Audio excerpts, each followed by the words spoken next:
Hadratus Syekh Kiai Haji Hasyim Asy'ari. Hadratus Syekh Kiai Haji Hasyim Asy'ari lahir pada tanggal 14 Februari 1871 di Jombang. Beliau adalah pendiri organisasi Islam terbesar di Indonesia, yaitu Nahdlatul Ulama, disingkat dengan NU. Hadratus Syekh Kiai Haji Hasyim Asy'ari juga merupakan pahlawan nasional Indonesia. Jasanya terhadap perjuangan Indonesia sangat dimuliakan, terutama ketika beliau memfatwakan resolusi jihad pada tanggal 22 Oktober 1945. Gelar Hadratus Syekh disandang oleh beliau sejak dari Makkah. Hadratus Syekh Kiai Haji Hasyim Asy'ari berhak menyandang gelar ini karena beliau telah menguasai secara mendalam berbagai disiplin keilmuan Islam. Juga hafal kitab-kitab hadis yang tebal seperti Kutubus Sittah yang meliputi Sahih Bukhari, Sahih Muslim, Sunan Abu Dawud, Sunan At-Tirmidzi, Sunan An-Nasa'i, Sunan Ibnu Majah. Hadratus Syekh Kiai Haji Hasyim Asy'ari juga dikenal sebagai tokoh pendidikan pembaruan pesantren karena selain mengajar agama, ia juga mengajarkan para santrinya untuk membaca buku-buku ilmu pengetahuan umum, berorganisasi, dan juga berpidato. Keluarga Kiai Haji Hasyim Asy'ari. Ayahnya bernama Kiai Haji Asy'ari, pengasuh pesantren Keras yang berada di sebelah selatan Jombang. Ibunya bernama Nyai Halimah. Hadratus Syekh Kiai Haji Hasyim Asy'ari adalah putra ketiga dari 10 bersaudara. Selama dalam kandungan hingga kelahirannya terlihat isyarat akan kebesarannya. Ketika dalam kandungan, Nyai Halimah bermimpi melihat bulan purnama jatuh ke dalam kandungannya. Bahkan Nyai Halimah tidak merasakan sakit seperti yang dirasakan perempuan lain ketika melahirkan.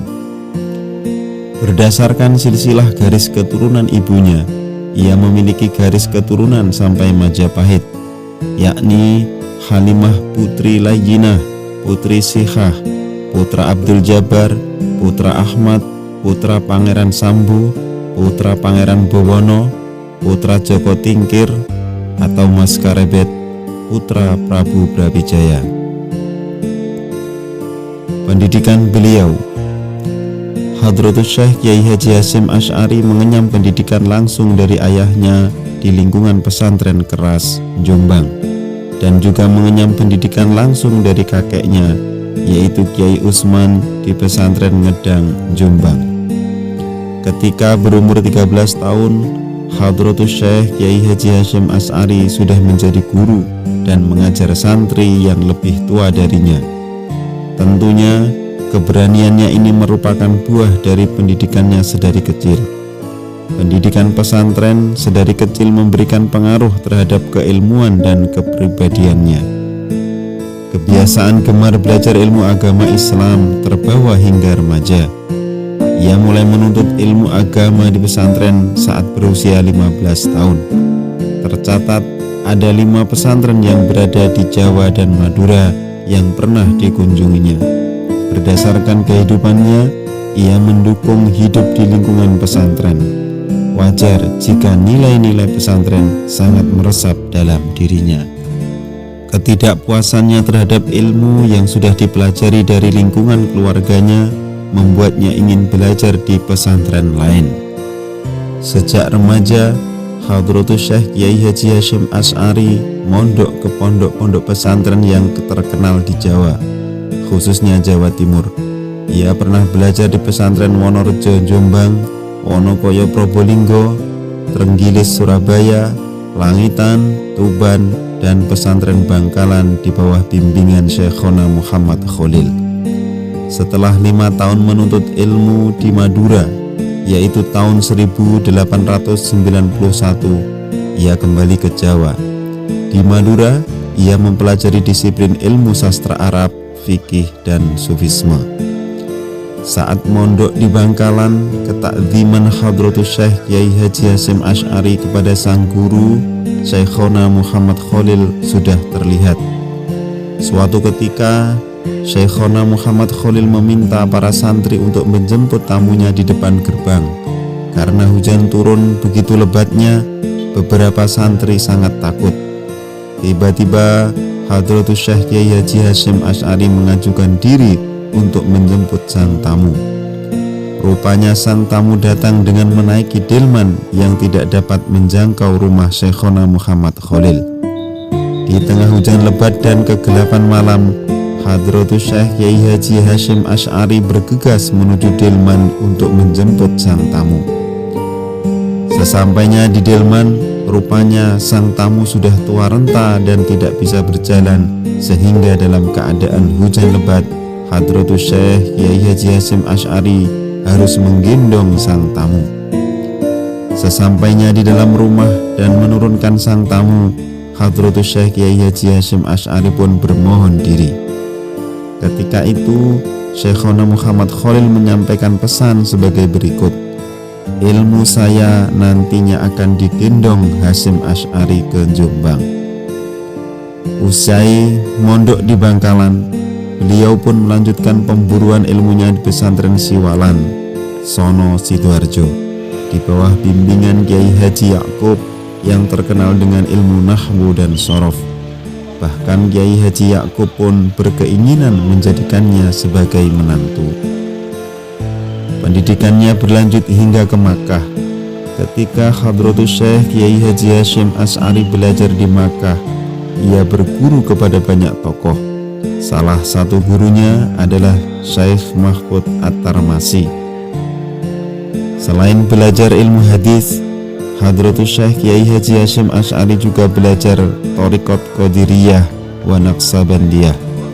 Ia juga belajar ilmu fikih madhab Syafi'i dibimbing Syekh Ahmad Khotib Al-Minangkabawi, ulama ahli dalam ilmu falak atau astronomi, ilmu hisab atau aljabar atau disebut sekarang matematika. Hadratus Syekh Kiai Haji Hasyim Asy'ari juga berguru kepada sejumlah tokoh terkemuka di Makkah seperti Syekh Abdul Hamid Ad-Durustani, Syekh Muhammad Syuaib Al-Maghribi, Syekh Ahmad Amin At-Attor, Syekh Sayyid Sultan bin Hashim, Sayyid Ahmad Ibnu Hasan At-Attor, Syekh Sayyid Yumani, Sayyid Alawi Ibnu Ahmad As-Saqaf, Sayyid Abbas Al-Maliki, Sayyid Abdullah Al-Zawawi, Syekh Soleh Bafadol, dan Syekh Sultan Hashim Dagastani. Ia belajar di Makkah selama 7 tahun. Ia pulang ke Indonesia untuk mengamalkan ilmunya. Hadratus Syekh Kiai Haji Hasyim Asy'ari menguasai berbagai macam ilmu seperti ilmu fikih, hadis, tasawuf, dan Thariqah Qadiriyah wa Naqsabandiyah. Hadratus Syekh Kiai Haji Hasyim Asy'ari kembali lagi ke Makkah pada tahun 1893. Ia berangkat bersama adiknya Anis. Ia mengunjungi tempat-tempat bersejarah dan mustajabah dan terus berdoa di Padang Arafah, Gua Hira, Maqam Ibrahim, dan tempat-tempat lainnya untuk meraih cita-cita. Bahkan makam Rasulullah Shallallahu Alaihi Wasallam di Madinah pun selalu menjadi tempat ziarahnya. Di Makkah, ia pun berkesempatan mendatangi ulama-ulama besar yang terkenal pada saat itu untuk belajar dan mengambil berkah.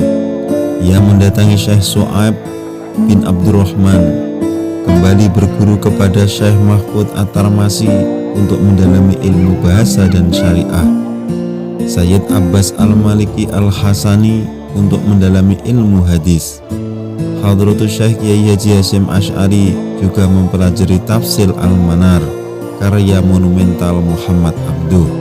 Syekh Nawawi Al-Bantani adalah salah satu ulama terkenal dari Banten yang bermukim di Makkah yang menjadi salah satu gurunya.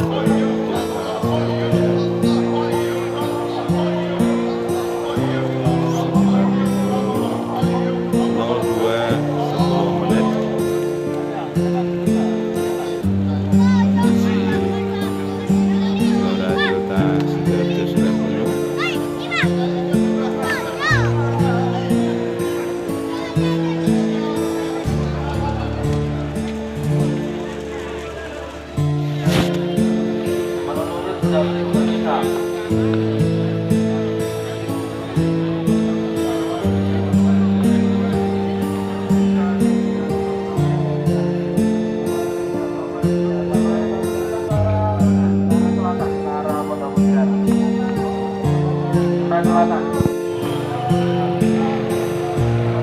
yang baru datang ke arah kanan, ke arah Pondok Mutiara, motor ke kanan ke tidak.